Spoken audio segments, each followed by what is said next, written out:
Brandon Thurston from Wrestlenomics is up next, and we're going to follow Brandon with John Pollock from Post Wrestling. Thank you, and good afternoon, everyone. But we can't ignore the math, okay? We can't ignore the data. Go on Google Trends, type in your name, then type in mine. You're a straight line. I'm a pyramid. I like the very direct question on that. Television ratings, downward spiral.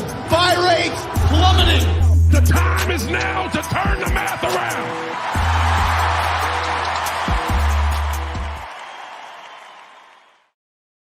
Welcome to another edition of Pollock and Thurston. Brandon never gets tired of that intro. It's a wonderful one, isn't it?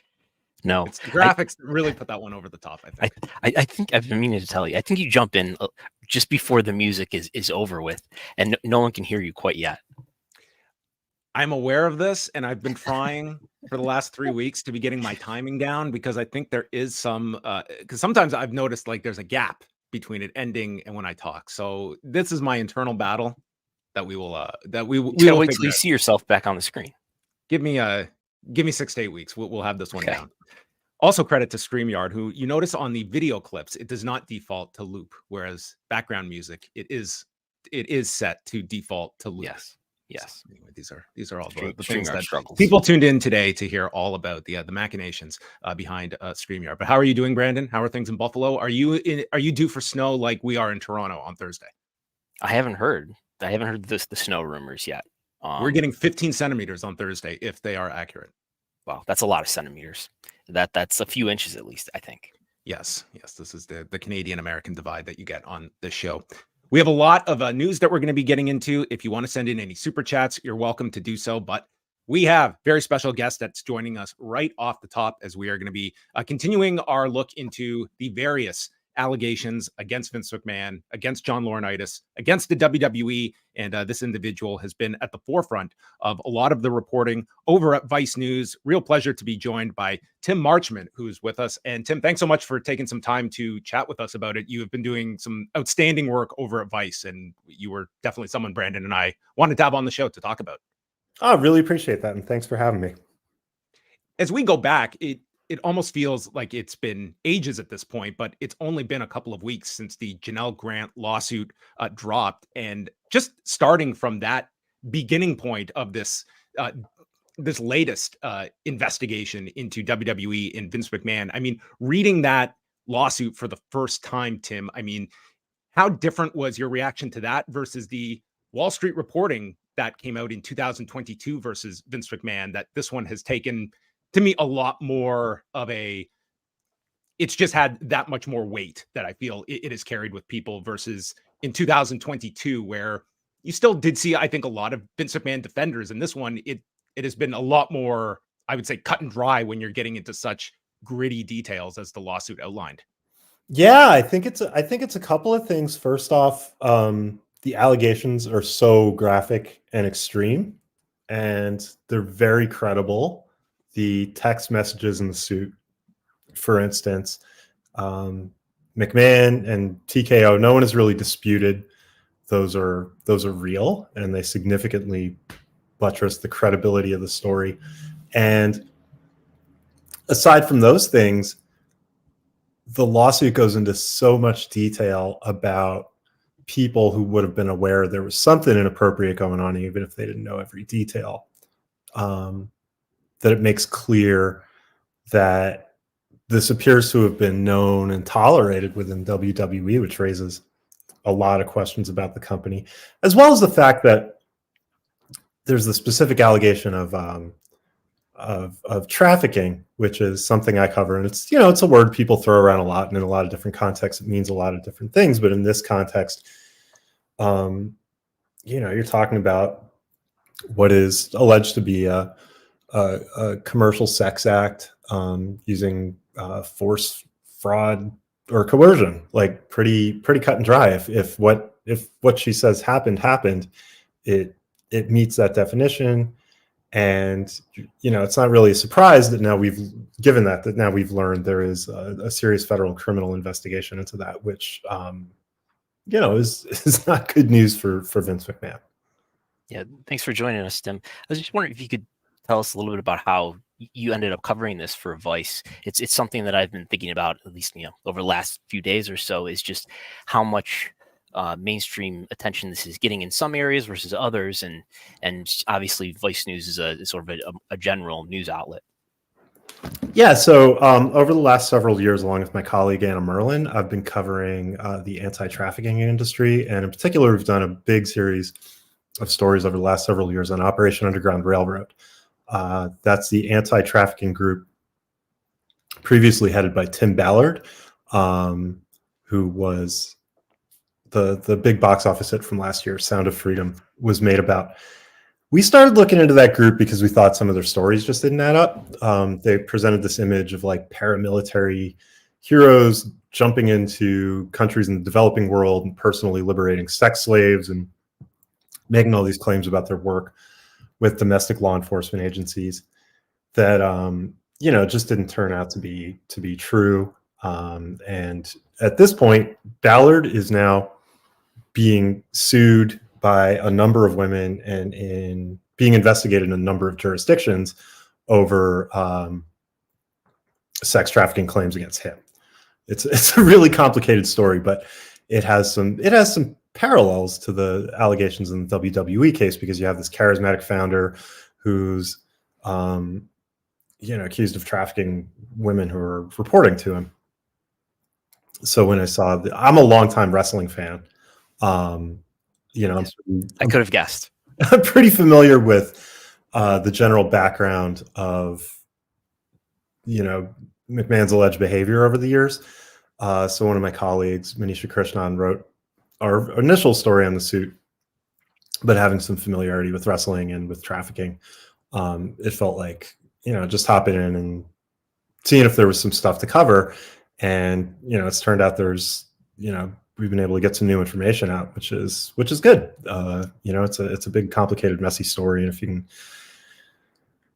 get some new stuff out and add to people's understanding of it, I think that's good. That's our job.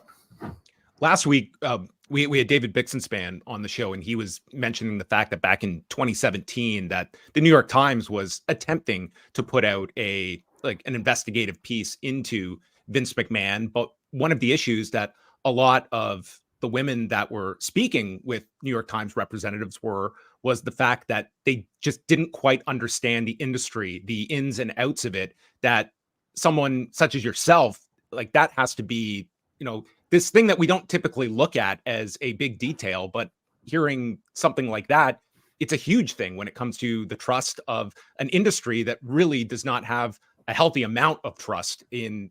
It's a very paranoid industry. I'm just curious, as you're reaching out, if you're sensing like there's still kind of that back against the wall mentality when it comes to speaking out, or if it's still, or if people are sort of making an inroads towards voicing their concerns and their own personal experiences with someone that has a better understanding of the industry. Yeah, so there's a couple of elements to that. One is in talking to some people, I've definitely found that the fact that I have some familiarity with wrestling is helpful. And I don't think I'm an expert because I read the Wrestling Observer or anything like that. But I think there's a baseline of, if they're trying to explain something complicated and you can make clear that, I understand what you're talking about there, that can make someone, more comfortable, or they can be speaking about something that if you didn't have some familiarity with it, you wouldn't understand the significance of. So I think it does help, as in any field, if you, if you know the context of where information exists, that can help you. I think from the people I've talked to and people who've chosen not to talk to me in some cases, I think there's still a lot of fear of retaliation, and a lot of concern that, WWE is still largely, it's still run by people who Vince McMahon put in place, even if not at the very top levels, at the levels below that. And my sense is also that there's a lot of concern about fans. Everything from, you have like something like with what happened with Sonia Deville, where she had someone actually break into her house, to, just how toxic social media can be. I think if you're someone on the inside who has knowledge of this, that's it's a very, very, very difficult decision to come forward, knowing you're going to have people mad about it and mad at you, and you might be putting yourself at some risk of harm. I think in this, even broadening it away from just WWE, there's you see that in lots of industries. You saw that in the Weinstein reporting, when there were lots of very, very famous, powerful actresses who feared professional retaliation. They feared attacks on their credibility and all sorts of different things, and with good reason. And it's definitely not as easy for people as, hey, this information is coming out, so now I want to speak out about this. In some cases it might be people don't want to be defined by something bad that happened to them. Like, that's a totally understandable motive. They don't want to deal with these other things I'm talking about. I have a sense though that people are thinking really seriously about these things, and one reason I pretty strongly suspect that we're not seeing a kind of flood of tabloid style details is that we're talking about really serious crimes here. If you're someone who is behind an NDA, we know the feds are talking to them and probably telling them, we're not going to put a gag on you, but it would probably be for the best if you kept this confidential for now, not to compromise our investigation. Or if you're someone who hasn't signed an NDA, you may well be talking to a lawyer. Again, same situation. And if you're a witness, you're talking about, possibly being a witness to federal crimes. Those are all cases where, aside from any of the other factors, it's, even if reporters and the public don't like it, it's probably, the best thing to do is not talk, in public right now about it. You mentioned that if any of the other women who are under NDAs, they may be talking to the feds, and they may not want those stories out right now. I was wondering what you think is behind then Janelle Grant coming out with her lawsuit. Maybe it's just the issue of, allegedly Vince stopped paying, so she's suing him. Why is that one different, you think? Yeah, so I think I don't want to be too speculative here. I want to go by what's in the suit and what we know about the lawyers involved in the suit. So so first off, there is the factor that she had a contractual agreement with McMahon that she says he didn't hold up his end of. So there are real damages there. She's alleging that she's not able to work because of the the trauma she suffered and the post-traumatic stress disorder that she's currently suffering from. So if she's not, if she didn't get money she was counting on getting, she's seeking damages to have money to live, money that she was counting on and that she's not getting. So, that's a big incentive to sue.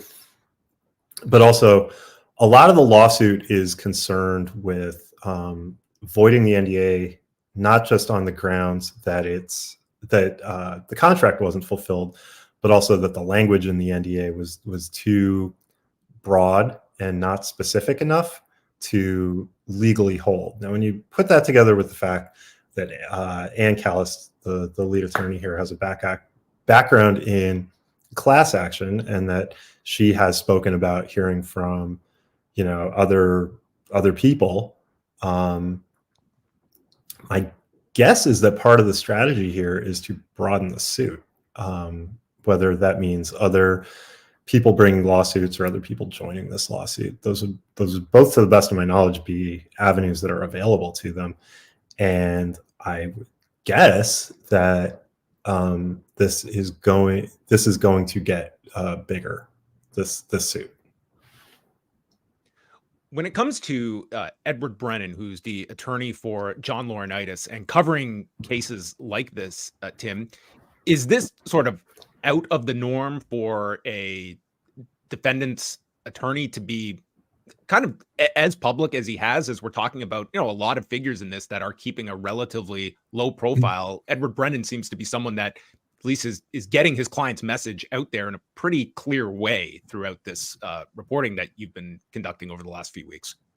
I don't know that it's that unusual. I mean, he's advocating for his client, and he's getting asked questions, and he's giving answers. I appreciate it, even as I understand why other lawyers don't even return emails. I don't think there's a right or wrong way to do that. And he hasn't said a lot about what his strategy is here. I know a lot of people are drawing the inference from that he's seeking to flip on Vince McMahon, or he's looking for a plea deal. I don't know that any of that's true. I take it very much at face value. I and some other reporters have asked him questions, and he's answering them. That's good, and I assume he's doing it because he thinks it serves his client's best interests. You mentioned earlier the reaction that maybe some women may fear that they would face if they went public with some of their experiences with WWE. I think one thing that's getting lost in this story to WWE's benefit is that this is more than just a Vince McMahon story, or more than just about allegations against John Laurinaitis and Vince, but that it's part of what's alleged in the Janelle Grant lawsuit is that there were a number of executives who had knowledge of at least a relationship between Grant and Vince, but didn't do something to intervene. So, I mean, this lawsuit has been out for almost 3 weeks now, which means the defendants are almost due to have some sort of response. But what have you thought about how WWE has handled it to this point in terms of publicly commenting or not commenting? I'm sure you've reached out. Yeah, I mean, I've reached out to them for everything I've written that has to do with them, which I think is every story I've written. They have projected a clear belief that this is in the past. These are things that happened before, before TKO took over, and that Vince McMahon and John Laurinaitis are gone. And that, there are things they don't know about because the people currently in charge weren't there. And there are things they can't really say much about because the people who are accused of them aren't there. I'm not a public relations critic, so I don't really have too much to say about whether that's a good or bad strategy. I will compliment them for being, I think they've been fairly open. They've certainly been responsive when they're asked questions. I do think that substantively WWE is a defendant here. What's brought up in the lawsuit certainly suggests that it's more than simply a matter of two executives kind of run amok and doing things secretly in ways that didn't impinge on a broad stratum of upper leadership that would have at least, at face value, taking everything in the lawsuit, at the very least, several top executives would have known that Vince McMahon had an unqualified person who was his girlfriend, who he brought in and gave a fake job to. And for that kind of behavior to just be open and tolerated in sort of routine business, it obviously suggests unflattering things about how WWE is run. And there are, it would certainly be reasonable, to ask questions about darker things going on, where there are other executives who are having inappropriate relationships with subordinates. Was knowledge of this limited just to the idea that this was Vince's girlfriend, things like that? I'm certainly not accusing anybody of anything. I'm saying those are unanswered questions as of this point, that obviously people want answers to, and hopefully in the process of this litigation we will get answers to. So in my understanding, right, you're saying part of the response that you're getting from WWE is that there's different leadership in charge now versus when these incidents are alleged to have happened, which I believe is running from 2019 through early 2022. I mean, the top two executives in WWE right now are Nick Khan and Paul Levesque, who were there for at least part, if not all of that time. Nick started in, I believe, August 2020, and Paul's been there for 25 years.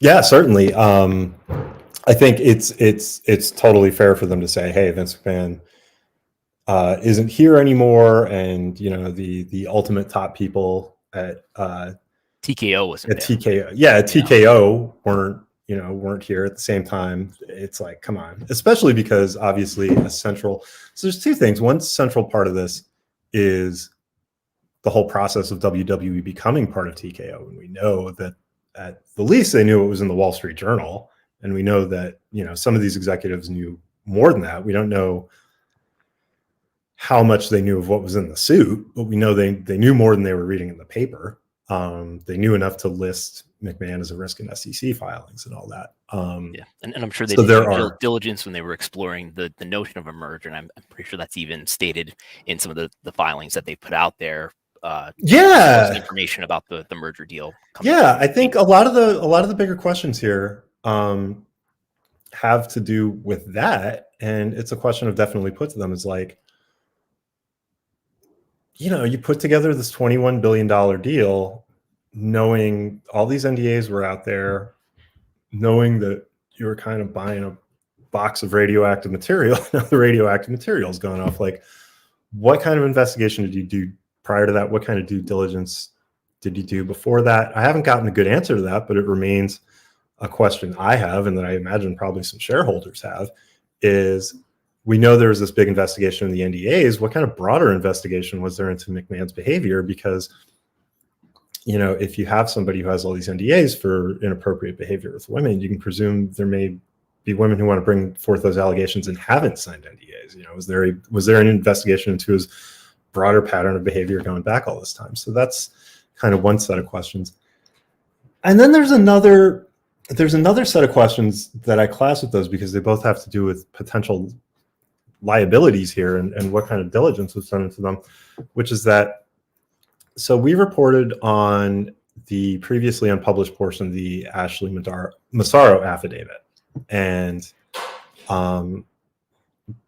basically the significance of this is that in preparing a sworn affidavit as part of a concussion lawsuit in 2017, Ashley Massaro, who was a WWE wrestler, had material which was not ultimately part of the affidavit, but it was something she was prepared to submit to the court as a sworn affidavit, under penalty of perjury, saying that there was a casting couch scheme, that she had been retaliated against for refusing McMahon's sexual advances, and specifically that she had seen him making out with female wrestlers in the locker room. So those are allegations, but they are serious ones, and they're ones that she was prepared to swear to. So that opens to me this whole other box that is kind of adjacent to but distinct from the Grant lawsuit, which is this true that Vince McMahon was sexually preying on on wrestlers, on people who work for WWE, and if so, what kind of potential liability does that open? How much has that been investigated internally? Those are questions I don't have good answers to. I've been asking them, and I'm sure a lot of other people have as well, because that there's a lot of potential plaintiffs there. And as you uncovered, an NCIS investigation that was launched right after Massaro's death in 2019 that wrapped up 4 years ago, that we are just now learning of and not knowing what the findings were as well. Like that certainly is of great interest. I would say that sort of what was this 6-month investigation and what was found, and if not for this story resurfacing, would anyone have even heard about this investigation? Yeah, and there are a couple of interesting things about that. So one is, when I found out about that investigation, NCIS said that they could only release more information about it under FOIA. That has they have a 20-day response time on that. I did file, and I'm sure many other journalists have as well, asking for any files and associated documents, like how it came across their desk, that sort of thing. So that has a 20-day turnaround time. So we should be hopefully we'll be getting something on that in a couple of weeks. I asked for expedited processing because it's a subject of intense public interest. If we're lucky, in a couple of weeks, they'll release all the documents they have on that, or they could, in a couple of weeks, just say, hey, we're still looking into it, and it can be years until anything about that comes out. But even from what we know, there is something interesting, which is that in WWE's initial denials that management had been aware of this, which are contradicted by John Laurinaitis, and his contradictions are corroborated by other evidence. They said that if they'd been aware of this, they would have referred it to the base commander. The incident happened in 2006. The only investigation we're aware of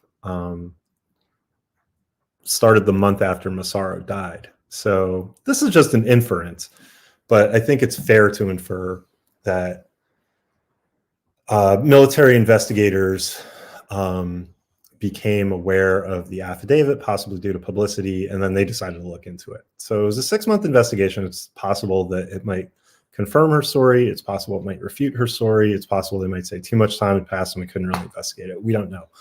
But we do know that it started 13 years after the alleged incident, that WWE management was aware, and that despite what they said, it doesn't appear they reported the investigation. So, there's probably not any legal consequences attaching to that or anything, but it would be very good to know who those people were who precisely were aware of it and would have been responsible for reporting it, because I don't think it's great to say that if we had been aware of this alleged rape, we would have reported it, and for it to turn out that you were aware of it and that you didn't report it, if that makes sense. And just so people are aware, the NCIS is not a it's not a crime drama, but the naval investigation.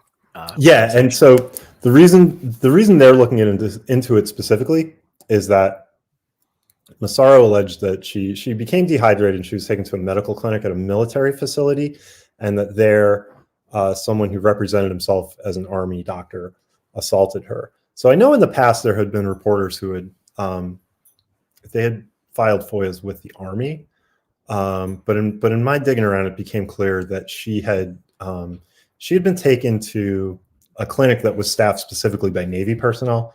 So the jurisdiction for that follows to NCIS. And God knows we may get some kind of terrible procedural drama about that. I don't even know if that show's still on the air. Maybe it went off 20 years ago, but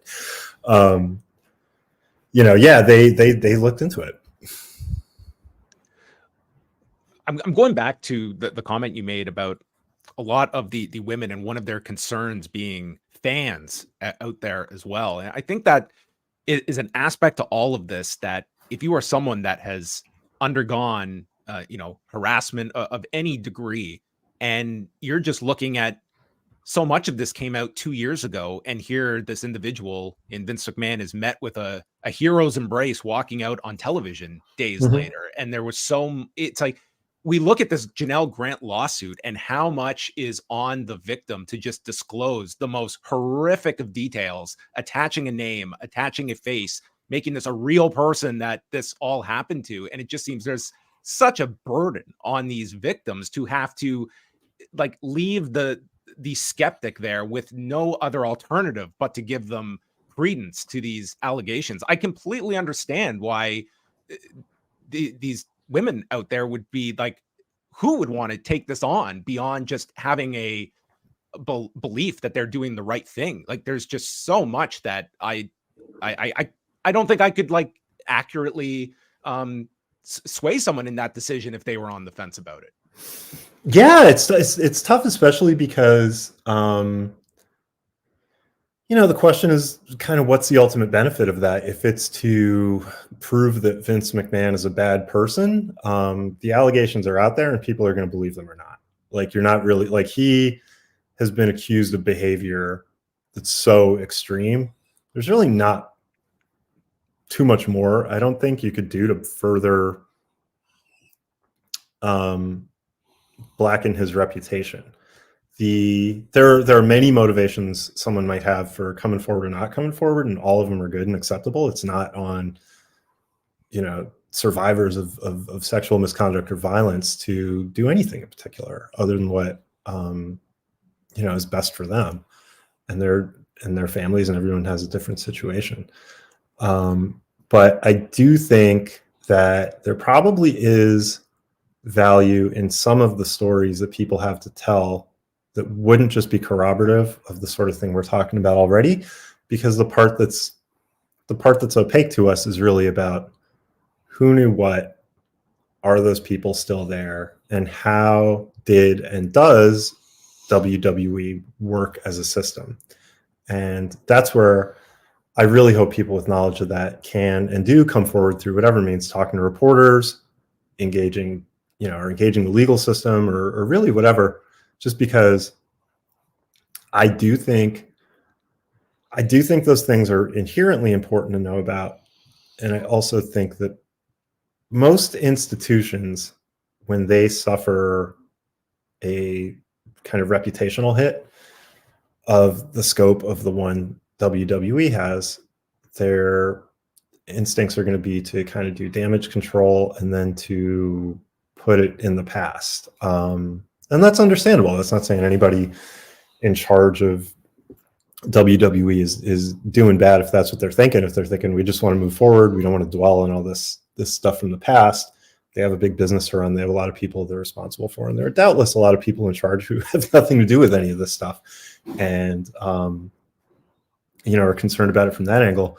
But I really think if you don't examine some of that stuff and bring it out into the light, you can't correct against it happening again, especially when multiple generations of the people who run wrestling, came up under McMahon. And even if you're not talking about the kind of extreme behavior alleged in the Grant suit, there are still systems in place around who gets hired and who gets put into a more advantageous position and all the rest of it that probably really, really need to be examined and overhauled, just to make sure that people who are working for this big company without real labor protections have fair chances to advance in their careers. Anything else aside. Yeah, and we now have, I would say, 2 cases of people having their careers negatively impacted because of rejecting sexual advances allegedly by Vince McMahon. In terms of Ashley Massaro, we have the $7.5 million NDA, that the talent who agreed to that NDA, alleging that she was coerced into oral sex, and then when she rejected further advances, she was eventually demoted and then released. So I think there's at least 2 cases there, and it might be leaving something out that's related to that too, that of Vince McMahon allegedly preying on women, and when it didn't work out the way he wanted to, he basically punished them. Yeah, that's serious. And to me, the fact that you have two credible allegations of that suggests there's probably more. And if you've got all those, you've got, it starts to look like a system. It looks like a casting couch. That's a term I've used to describe this to people.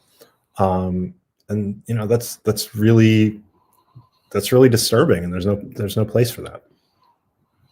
Just as we wind things down here, Tim, when we look at the business implications for WWE, I mean, when we're looking at kind of their barometer of good news, bad news, it centers around their stock that has largely been unaffected by all of this news. It comes 2 days after the announcement of their big deal with Netflix, and the only comment we have got from Netflix is through Bella Bajaria, who was very dismissive of, well, I won't say dismissive, but I mean, pretty much just left it that Vince is gone, and this, leaving people with the conclusion it was a Vince McMahon problem and Vince McMahon is gone. It doesn't seem to be as though there is any of those pressure points that TKO has faced in the wake of this scandal, and it's just power through this, and we have not seen any impact of any consequence to their core business. No, we haven't. And y'all know more about WWE business than I do, but as I understand, it's at this point it should be, in terms of the stock price, a pretty cruise control business. They've got these big deals locked in for the foreseeable future, and while they're at a business peak right now in terms of audience and revenue and attendance and all these things, if they lose 2/3 of their fan base because people are grossed out and, they start having to book smaller buildings and so on, they're still going to be making money. Just hand That's over definitely not fist. happening yet. Yeah. So, in terms of, the stock price is just a reflection of what investors think its future business is going to be like. And there's every reason to think the future business is going to be good. On the other hand, the sort of lawsuit they're now engaged in, and the potential for, there to be more parties to the lawsuit or more similar lawsuits brought, even apart from the criminal investigation, is the kind that drips on over a really long time. And one of the questions I would really like to have an answer to, which I don't, expect anyone's going to get unless an insider decides to leak some proprietary business information they really shouldn't, is what kind of out clauses that people like Netflix has. Because, if you have a protracted suit where every day the, depraved inner workings of WWE are exposed, in court over a period of months, and, it's incurring extreme reputational damage or something, do they even have out clauses in those contracts? And what would trigger them?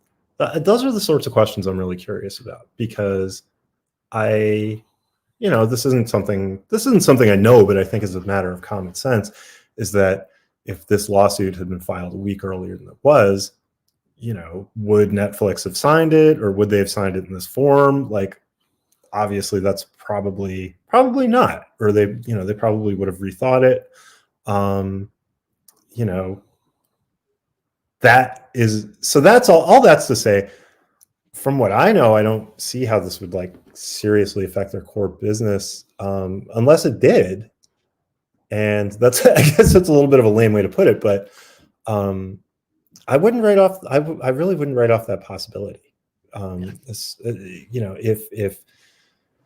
If things become so exposed, if cover-ups become exposed, or if the knowledge of certain executives is of a sort that would really kind of undermine the image of the company even more than it already has been, are there partners of theirs who could look for outs? And also, what are the potential ramifications there for sponsors, which is obviously really big to WWE. And, one of the talking points from Endeavor, as I understand it, the logic of putting this deal together was that they were able to increase sponsorship for the UFC. I actually saw in one of the Hollywood trade pubs, they gave them credit for bringing in Bud Light as a sponsor for UFC, which I scratched my head at, because I'm so old. I remember Brock Lesnar talking about how he hated Bud Light. Yes. He loves Coors Light 10 years ago. And then had to apologize right after. Yeah, but the logic of it is definitely, hey, we're Endeavor, we're big Hollywood types, we can up the prestige of WWE, we can get more blue chip sponsorship in, yada yada yada. If sponsors leave, or if all that just falls apart, how does that affect the kind of underlying logic of TKO? And I think that is a super open question. I think Slim Jim backing out, at least for a day, that did seem to apply some pressure that resulted in Vince McMahon resigning. Yeah, if your idea is that, hey, if we bring this together with the UFC and we have these master deal makers in charge, we're going to get Tesla to be putting its logo on the mats at WrestleMania, and all of a sudden you're struggling to get Slim Jim to stop from fleeing in the face of a sex trafficking investigation, it's not good. So I don't think this looks to me to pose any sort of existential risk to the company or anything, but I think it's way too easy to just say, oh, they're past it, and they're just going to move on. This is not the sort of thing anybody wants their brand associated with. And so even if you don't see people leaving, that's probably going to be one of the interesting stories going forward, as well as what kind of companies that otherwise would have been open to being associated with WWE just don't have any interest now. Yeah, they just made a deal with X to do WWE Speed on that platform. Yeah, X, a great brand safe platform that every reputable company in America is is And it's running interesting. towards in droves right now. I bet Linda Yaccarino has some experience selling advertising with WWE since she was at NBC Universal before. But in getting ready to talk with you today, I read the interview you did on indignity.substack.com, talking about, in part, which I really recommend people read, talking in part about the media coverage that this story has gotten. And I would like to focus on that a bit. And just it seems like a lot of this coverage, it's helpful that Vince McMahon is friends with Donald Trump in terms of getting this story media coverage, because it gets to be, and I think maybe it almost undermines it gets to be sort of an addendum to all these broader, more consumable culture stories around, whether it's Donald Trump or Weinstein or Bill Cosby or Jeffrey Epstein. And there's, in my view, there's a lot of reticence to cover wrestling seriously in cases like this that really warrant it, where sports media, it's a little too fake for sports media, even though they do seem, especially in the Nick Khan era, really cover the business story strongly, positive stories. But we've seen ESPN's coverage of this story has been pretty minimal, but there has been Wall Street Journal, there has been Vice News, but I think you put it, the most embarrassing corner of sports and entertainment, which is pro wrestling. Nobody really wants to get in there when it comes to a serious story about pro wrestling, sometimes even when we're talking about allegedly sexual assault and sex trafficking. Yeah, it's I think it's a real shame, and I think outlets should cover this seriously. Now, obviously, there's a lot in the world to cover, and you can't cover everything, and I understand that. In the grand scheme of things, WWE isn't all that big a company, and if you're not looking at this because you're looking at, some giant company poisoning towns drinking water, I totally get it. But yeah, when you look at a big institution like ESPN that certainly has time to do softer coverage of whether Cody Rhodes wants to finish the story, or what kind of punishment Rhea Ripley's going to deal out to her next opponent, absolutely, I do think there should be some resources devoted to covering this. It's the question of whether the outcomes are predetermined or not is pretty irrelevant. It's a sport, in every sense it really matters, and so places that cover it as a sport or a pseudo sport, this is the biggest story going on in it, and so I do think it deserves to be covered. And for places that wouldn't necessarily cover it, it's a very straightforward proposition that this is a big, powerful company with an exceptionally vulnerable and, many would argue, exploited labor force that's in a position where there are questions about casting couches and sex trafficking and all these different things. And it is also connected up to some of the most powerful cultural institutions in the country. Like the connection with Donald Trump is not just a matter of him having been at WrestleMania or whatever. Linda McMahon runs a Trump-aligned super PAC. She's a former cabinet official. All the things in the lawsuit had their origination in what was previously it was called the Trump Park Stanford, a Trump developed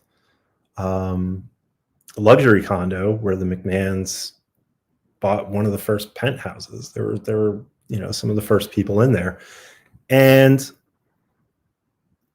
Trump has his own ties to different people who've been convicted or accused of trafficking, and so political reporters might want to look at all that.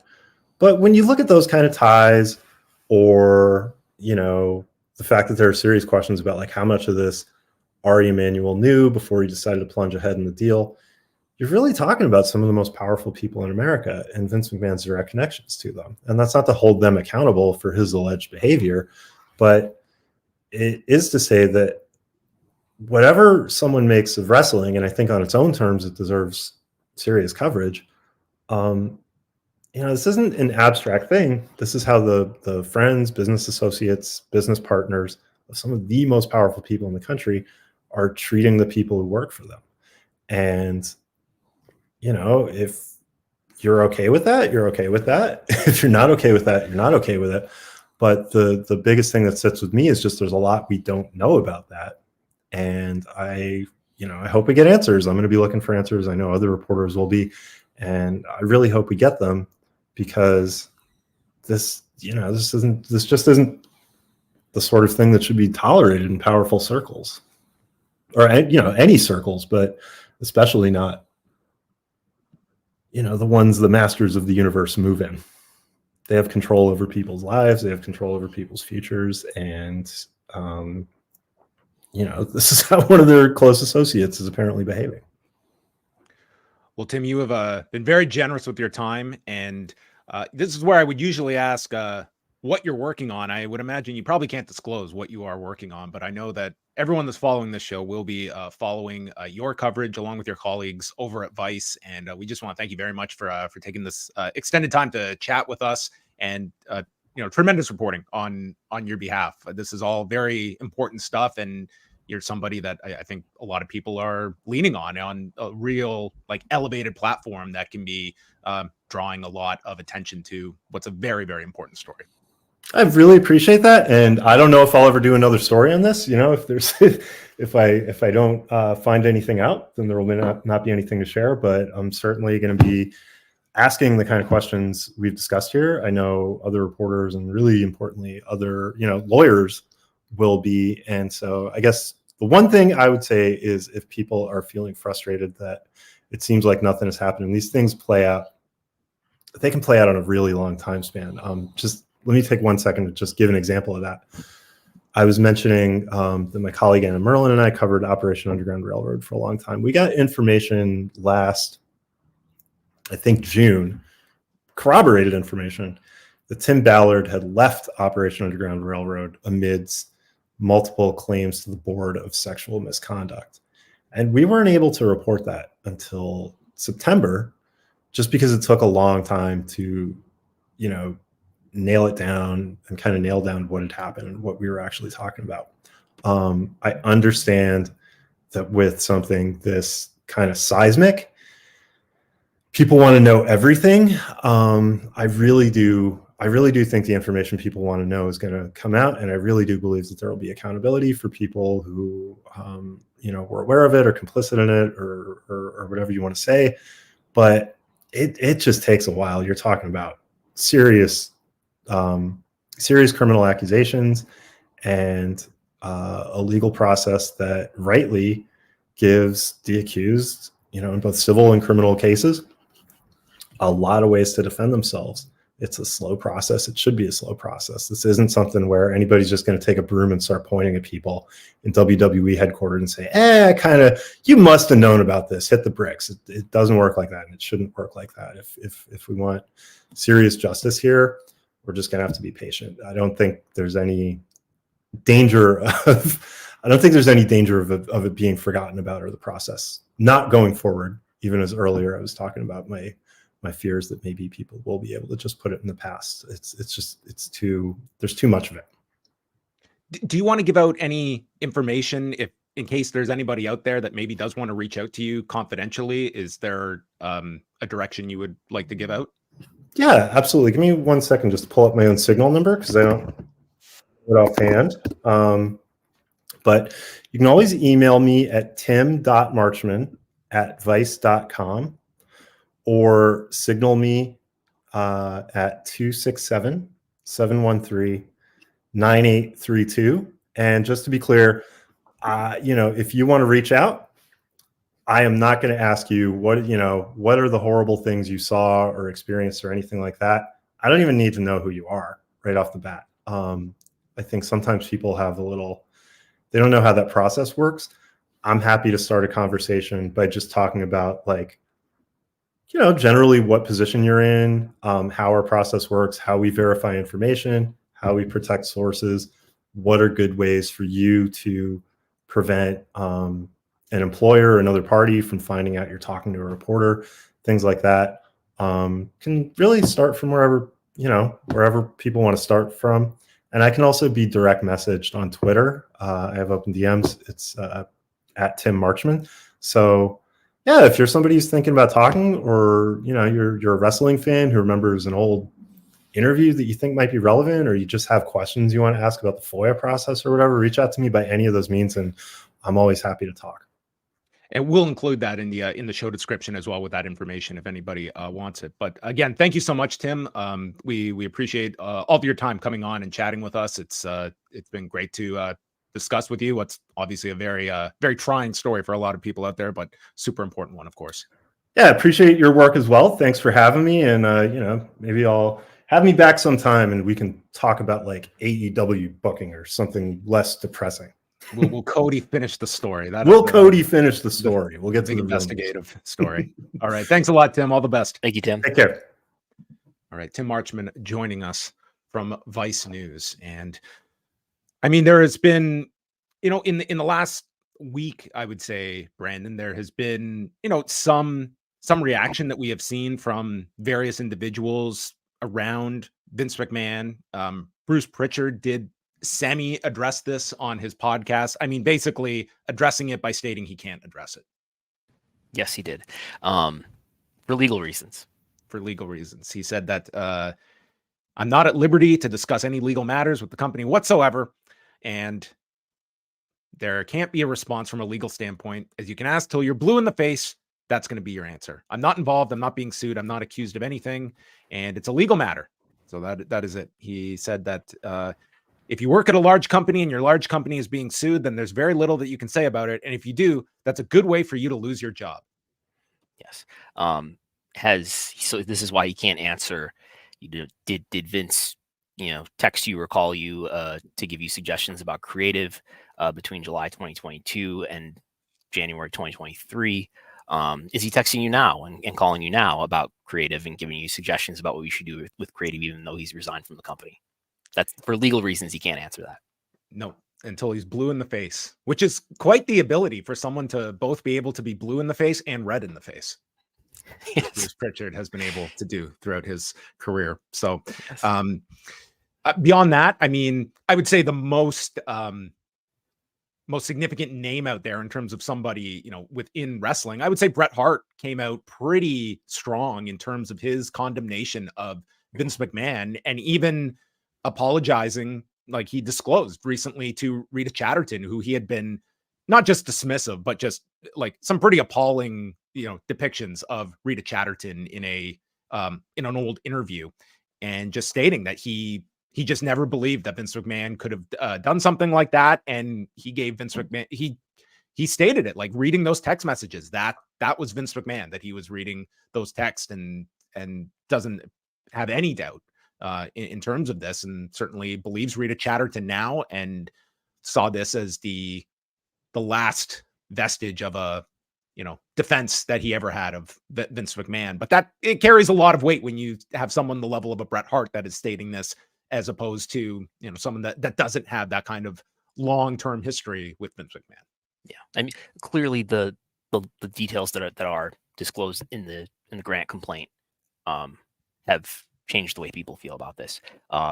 There were 4 NDAs that we knew of from 4 different women. There were a couple allegations on top of that were known for years, really. And that didn't stop people from thanking Vince McMahon for all of the great entertainment that he provided them. But having these details in the level that we do has changed some people's sentiments. Just to add to the Bruce Pritchard notion that he can't talk about it for legal reasons, that hasn't stopped Paul Levesque from at least fielding questions about it. That hasn't stopped Cody Rhodes, a talent, not even an executive, from talking about it and taking questions about it. Seth Rollins has talked about it a couple times now.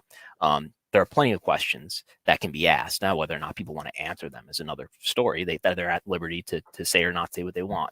But the notion that you can't talk about anything that would be pertinent to this story for legal reasons, I don't buy. No, there's plenty that he could state that is not defamatory, that's not impeding an investigation. But I mean, he's not any of that. And I think that's the situation that he's going to be in, that he's not going to put himself out there. In terms of Tony Khan, he was asked a bit about this in an interview with Fansided, and Tony Khan's comment was, quote, "I can't comment on the terrible allegations against WWE right now. for us, first and foremost, trying to create a safe locker room environment for everybody, women and men. We have a really, really good bond. I think we have a great locker room, and everyone knows there's a support system there. There's many channels. There's people you can talk to, end quote.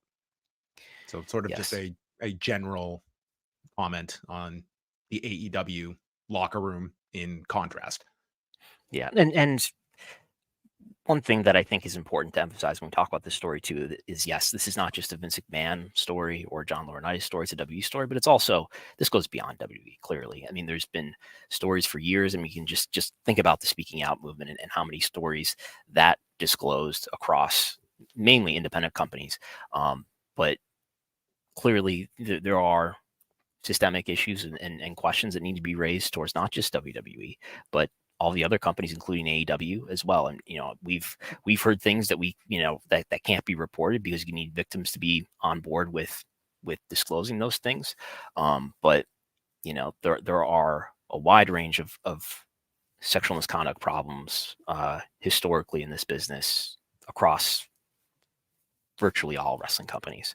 And, Tony Khan took a lot of questions, took 3 questions to be exact, after World's End, after that pay-per-view, about rumors that were surrounding Chris Jericho at that time. And I think we said at that time, we weren't really satisfied with those answers. I would want to know, I mean, for one thing, one thing he said in the course of responding to those questions was that he has the safest, safest workplace, right?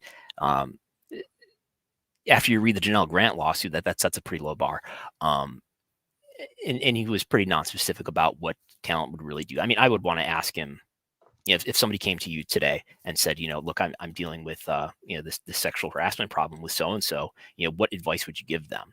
And he has pointed a lot to the discipline committee. And I would want to know, who are the members of the discipline committee? And does it include anyone who's not working full-time for AEW, who you can truly say is independent and doesn't have any professional or personal relationships with anybody who are they? What are their experiences in this kind of field? What is their background of dealing with allegations of sexual assault, of dealing with just the process of going through that? I think that these are the kinds of things that I think this demands extreme scrutiny. The benefit of the doubt should be out the window, I think, across the board, like whether that's fair or unfair to whatever promotion you want to look at. I think you have to be looking at this with greater scrutiny, in terms of, like, just take our word for it only carries so much weight. And I think specifics are needed.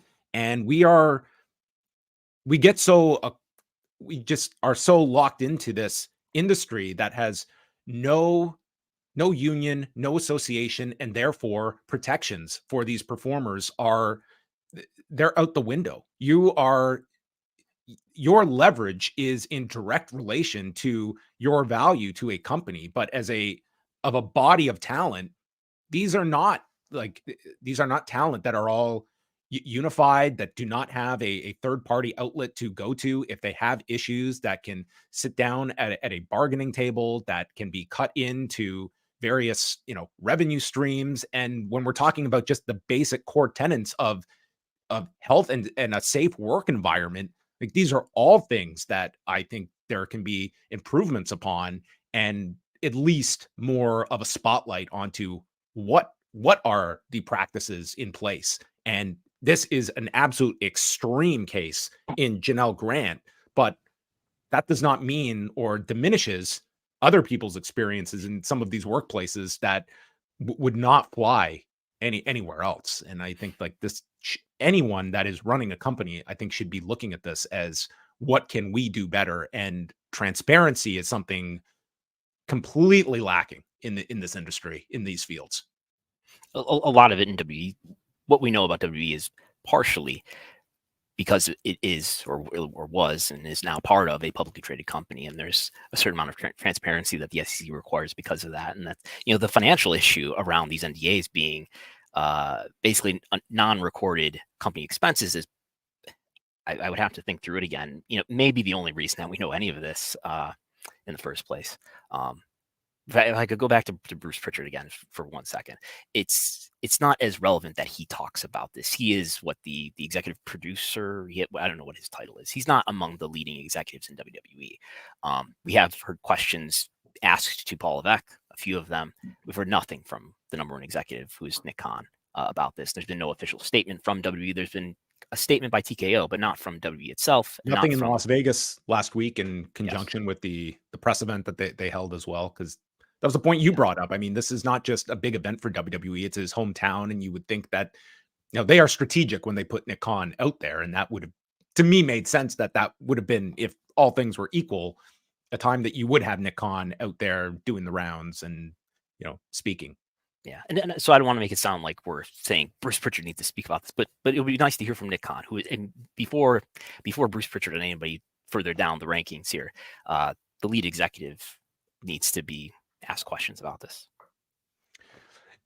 We also have, last week we dedicated most of the show to the Titan Gate scandal from the early 90s, and Lee Cole, who's the older brother of Tom Cole, who was one of the ring boy in question that was, I think, most closely associated with the scandals in the early 90s, took his life several years ago. And Lee Cole, he's been running his channel online and going through a lot of the scandal of the early 90s and what was alleged and his own evidence that he has gathered over the years. And he is promoting that he will be doing an interview with an unnamed ring boy who worked for the WWF from 1986 until 1988 and has never spoken publicly before. There's just like a teaser video up on their YouTube channel. Again, they have not stated who this is, just that they have never spoke publicly before and have not mentioned when this interview will be released. But that is pretty significant, Brandon, that we brought up last week. The idea of, does this embolden anyone to come forward? And like, I would not be that dismissive of the idea of like a larger federal investigation that is looking at any history of accusations of trafficking and child abuse that went on in this company, as was alleged, and involved the individuals that we talked about, all the key players last week. But I think that's pretty significant if people pay attention to this and a victim coming forward. Right. Yeah, but we talked to Bix last week, and according to the research that he's done, they've originally, when Vince ended up being indicted for the steroid trial, they were originally looking into the Ring Boy scandal, what we call the Ring Boy scandal. And and those events are alleged to have happened late 80s at the earliest, or God, with that one, who knows? But in particular, the Ring Boy scandal, a lot of the events and a lot of the people who come forward, things happened to them in the late 80s, I believe 87 in particular, with this person that Tom Cole is going to talk to. Yeah, he worked there from 86 to 88 is what's listed here. So, I don't know. We're not lawyers. I don't know what the statute of limitations would be, if there is any in this case. But the reports that we have, I believe, from the Wall Street Journal and NBC and ABC have all confirmed that there's a federal investigation into misconduct, sex trafficking related to Vince McMahon, and it is in New York. I've emailed the Attorney General a couple of times, have not heard back. And those events, at least some of them, are alleged to have occurred in New York. The Rita Chatterton alleged rape occurred in New York. So there's reasons why those elements might add up. So we will continue to follow these. Is there anything over the last week, just in regards to the investigations, that have jumped out at you? You mentioned in the interview, but this Friday will mark 3 weeks, or Thursday would be the 3-week mark since the lawsuit was filed. So what does that mean for the defendants? I believe it means by Friday we have to hear some sort of response, or it could just get extended. They could ask the judge to extend them out beyond this Friday. But I believe that means that we'll hear a response. I don't know if it'll be one. It's probably going to be a motion to dismiss, I would think. I don't know if it'll be just one lawyer representing all three parties here, because we clearly got John Laurinaitis and Vince McMahon on different pages. I don't know if Edward Brennan is representing WWE and Vince McMahon, but we'll find out. Yeah. But it'll be interesting to see. And I've really questioned whether WWE and Vince McMahon will remain on the same page here. People have raised the issue about, whether or not this will end up being settled. And of course, most legal cases end up being settled. And I know people have pointed to comments from Ann Callis and sort of drawing a conclusion from that, saying it doesn't sound like they want to settle because they want to bring in other people. And, we just talked to Tim, and he made it sound like he does get the sense that they want to bring in other people to be a part of this case. I have no strong sense of whether or not this will be settled or how, open or not open Janelle Grant is to settling this. So yeah, I don't know. I mean, you could definitely see Vince, the characteristics that we know about Vince McMahon and the fact that he has, no full-time job anymore. He might be really opposed to settling, but who knows? But yeah, I would expect them to move to dismiss, and at least Vince's side to try to keep this in arbitration. My layman view is that it's going to be an uphill battle because of various factors, including the Speak Out Act. It seems as if anything if the Speak Out Act is supposed to protect any sort of situation, it seems that it applies in this case because this is an NDA related to sexual assault. The overly broad language, the plaintiffs argue, and what else? There's other factors as well, including, she argues that she was, coerced to sign this NDA, and she did so under duress. And there's something else I'm even leaving out. I think it will be an uphill battle for this to be dismissed and go into arbitration. Let's move on over to TNA because there's some more news that has come out in the wake of Scott D'Amore's firing at the company. Fightful Select had a new report that came out on Tuesday, and the outlet stated that it has learned that the news was a shock to many, including the roster, but the wheels were in motion for D'Amore's termination a month prior. D'Amore adamantly did not want to leave TNA, though Anthem had stated they wished to present it as a mutual departure. D'Amore was insistent that the two sides did not refer to it as his decision to leave or a mutual departure. There were talent who claimed that it was relayed to them that D'Amore stepped down, but that was not the case. Beyond that, Ontario, where Anthem is based, has strict employment laws for employers, and not agreeing that the departure was mutual was in the best interest of D'Amore moving forward. There was correspondence between the two sides to aid in the transition to new president Anthony Ciccione into the role. We're told that D'Amore has spoken highly of Ciccione, but was reiterated that he didn't want to leave the role.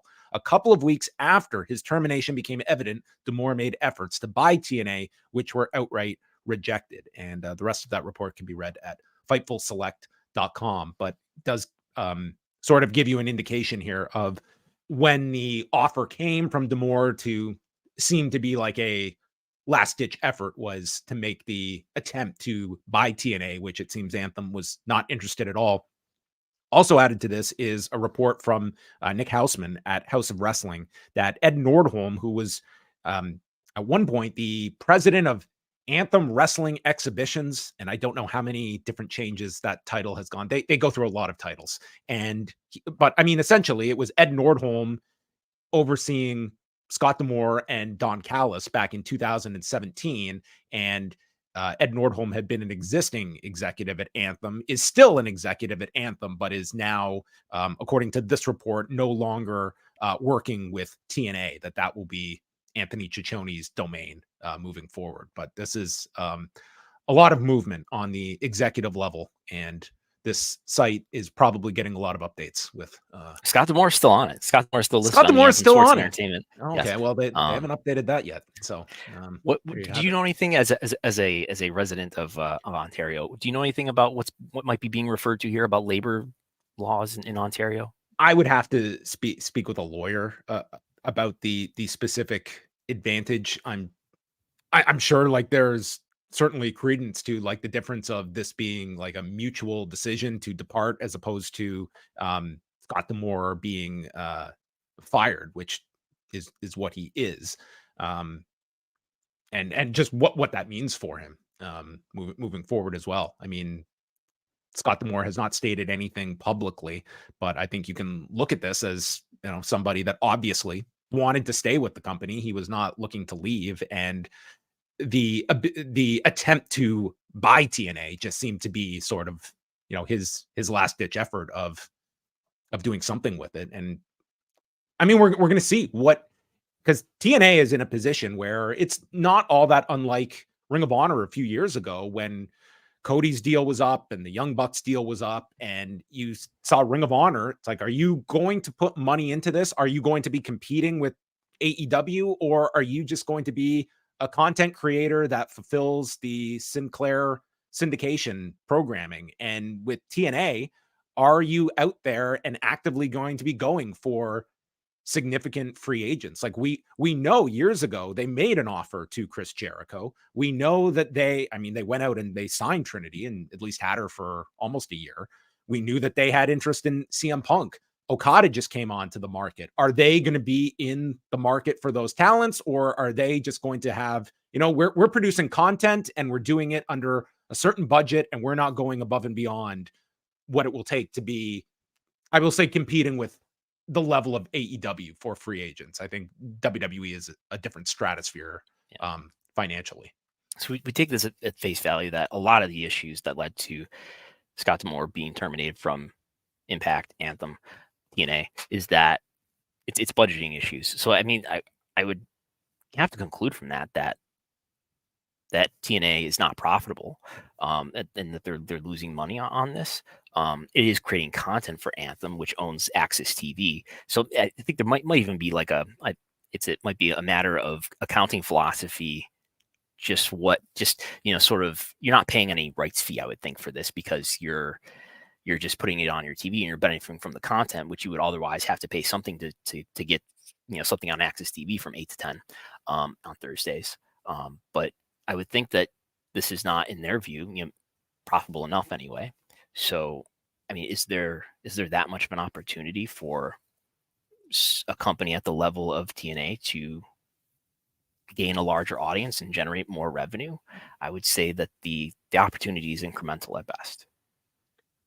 I would certainly argue that, TNA they're at a level, and it's hard to see them getting out to whatever that next level would be.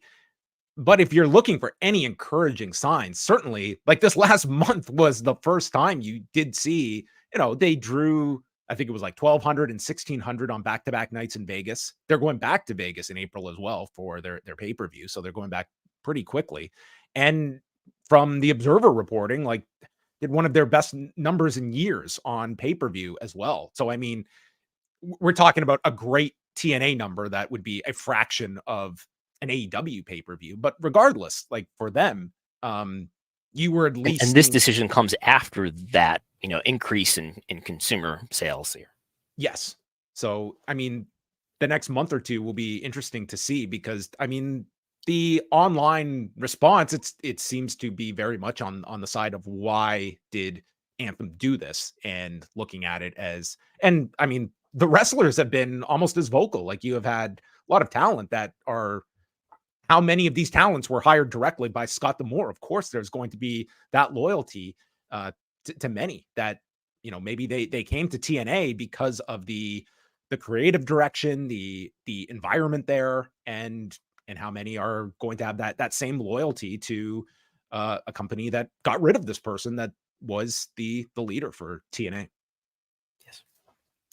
So there you have it on the latest on the TNA front. I always say, like, TNA, the business model, it was a behind the scenes documentary on a week to week basis. I mean, that going back to 2002, that's the programming of TNA. Could you imagine just following like the behind the scenes of this? Isn't that Jerry Jarrett's book? I think it would be a good basis for the best of times. Yes. Yes, it was. All right. Some other news to talk about before we wrap things up here. Rocky Romero is now a member of the AEW front office. Oh, man. So New Japan's lost someone else? Nope. He's still working with New Japan, however that works. So Rocky Romero, who is like this guy has become like a higher level of Jimmy Hart that just works with everyone and continues to do so. So he's got CMLL commitments, headliner for CMLL, AEW front office. Who knows what else? But now he helped navigate the Carl Anderson and Luke Gallows while they were under contract with WWE, working with New Japan. That's right. So I would be curious what his role is in the AEW front office. All we know is front office position. I don't know what that entails. So that remains to be seen. Yeah. Ratings notes. Did you watch the Super Bowl on Sunday? I did watch the Super Bowl that went into overtime. This was watched by an average of 123.4 million viewers across CBS, Nickelodeon, Univision, and Paramount Plus. Were you one of the 5 people that streamed this on Paramount Plus? So I had it going on 2 TVs actually. in the living room, it was on the antenna directly from my CBS affiliate, and then in the bedroom, it was on Paramount Plus. Yes.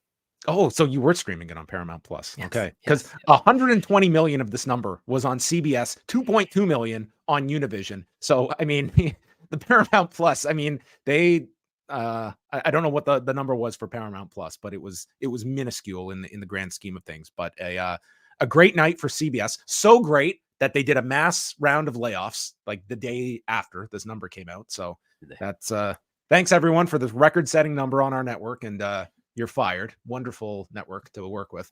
But we saw this demographic breakdown from Sports Media Watch. We have Down Bell at Dalmos here. If there's one thing that's going to live on, it's the color scheme of Showbuzz Daily that everyone is going to still. This color scheme will always conditional formatting. I see. I need to give you a tutorial in Excel. This is basically standard Excel conditional formatting here. Is it? Okay. Well, it's Showbuzz Daily formatting for me. But nonetheless, the biggest gain year over year, women 18 to 24, huge fans of Roger Goodell, obviously. Huge Tony factor. Romo, I think. Yeah. Yes, the 18 to 24 audience up the highest of anyone year over year. So they had a lot of factors working for them this year. This will probably be a tough number for any future Super Bowl to hit, with the combination of an overtime game, Taylor Swift, and the juggernaut that is the NFL. Yes. Yeah, it was a great game. I watched it. I watched Usher and all of his friends. He had many of them. Just entertain people. Were you excited when Ludacris showed up? I had to have someone identify for me who Ludacris was. But yes, there was singing and song and dance.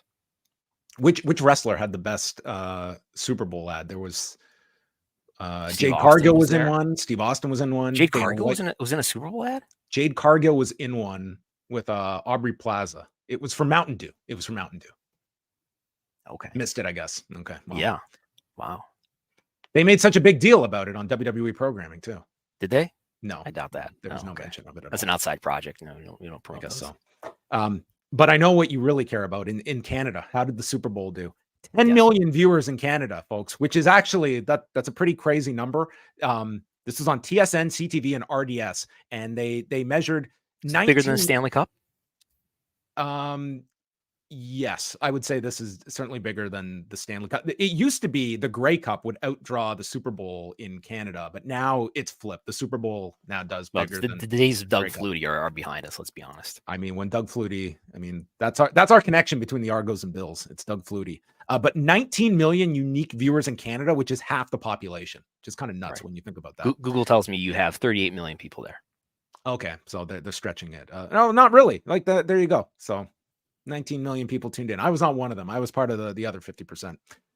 WWE ratings. Let's talk a bit about those. SmackDown on Friday, 2,578,000 viewers and a 0.75. So their best figures since August 25th, which was the tribute show for Bray Wyatt and Terry Funk. This coming off the press event for WrestleMania, and probably going to be a number that is dwarfed by this Friday's number. I mean, they have loaded up SmackDown this week with Rock and Roman Reigns appearing. Logan Paul is wrestling. We'll see how much that matters for his first free match on television, but it would seem that this Friday they are gearing up for a big one. Yes. I mean, this was a big rating. Last week's rating was big too.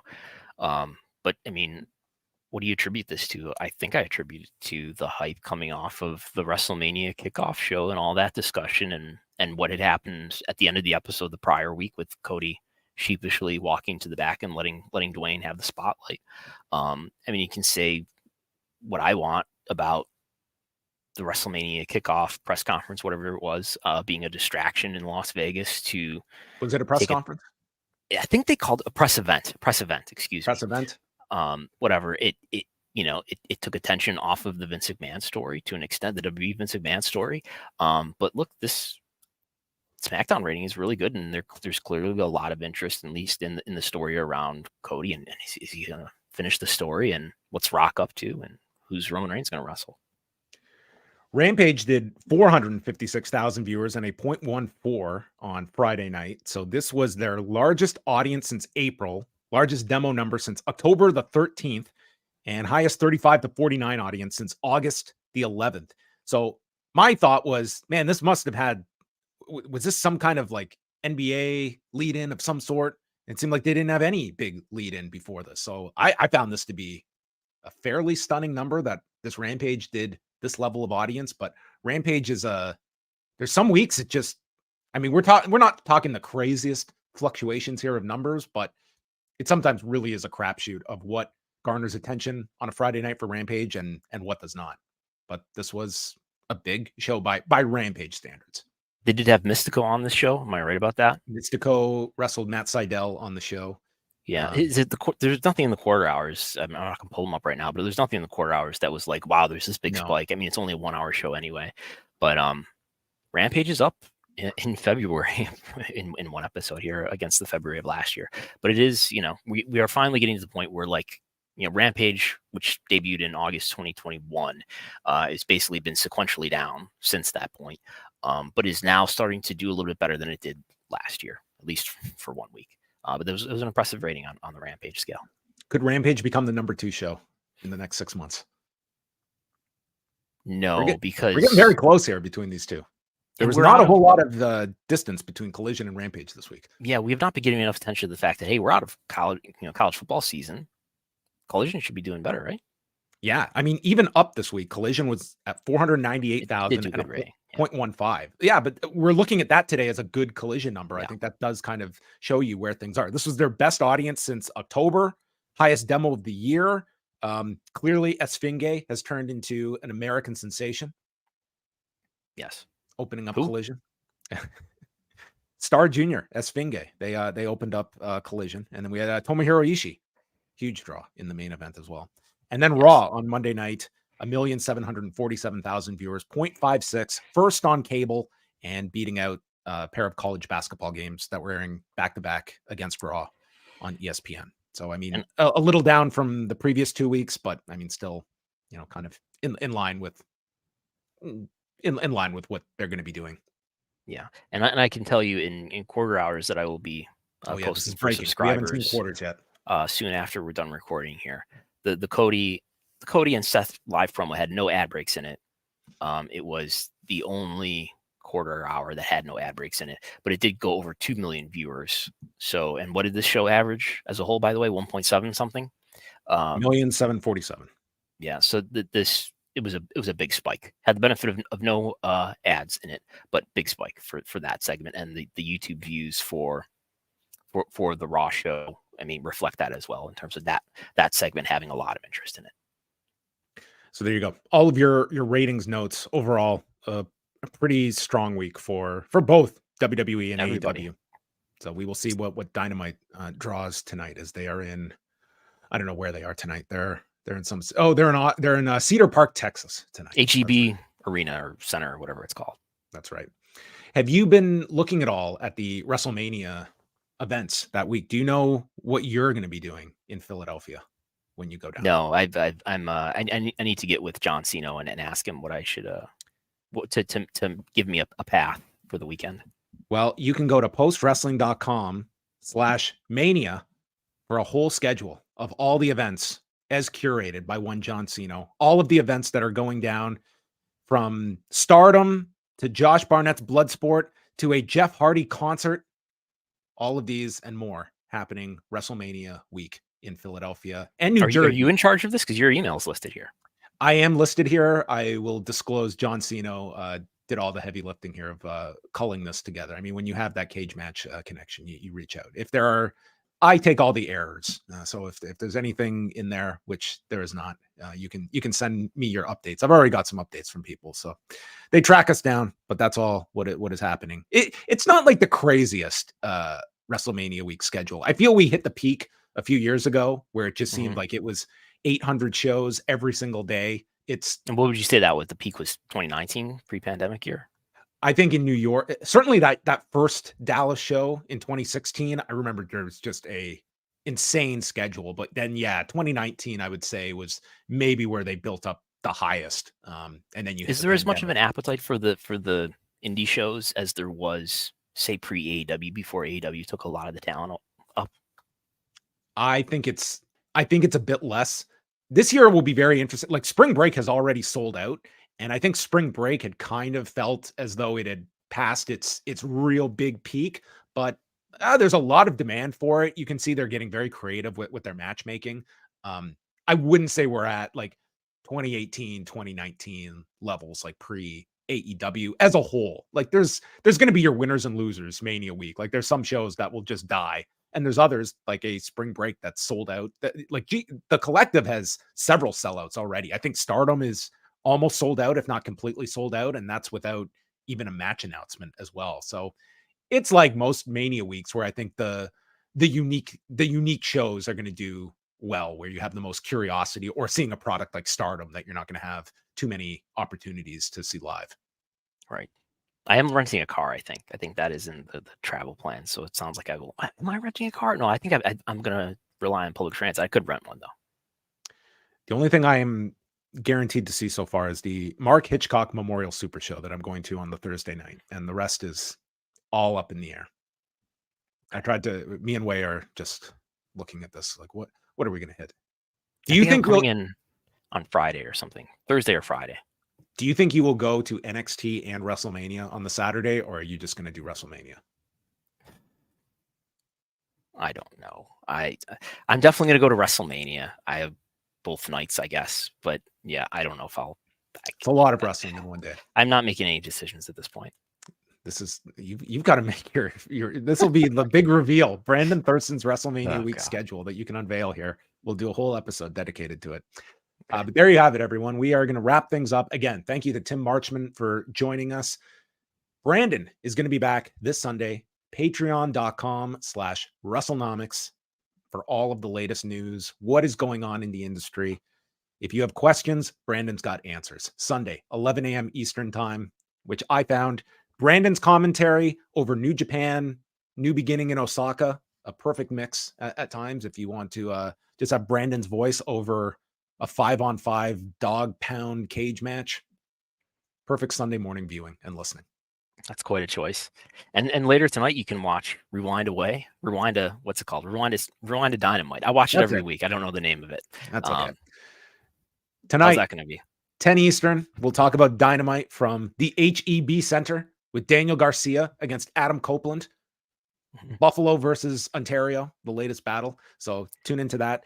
And then on Thursday, up at postwrestlingcafe.com, Wei and I will be doing a mailbag show going through all of your questions. We have 2 months worth of questions. So if you want to check in with that, we will be going through all of your questions on Thursday. So that is it for us. Thanks to all of you for tuning in. We're here every Wednesday at 3 p.m. Eastern time, and we'll speak with you next week.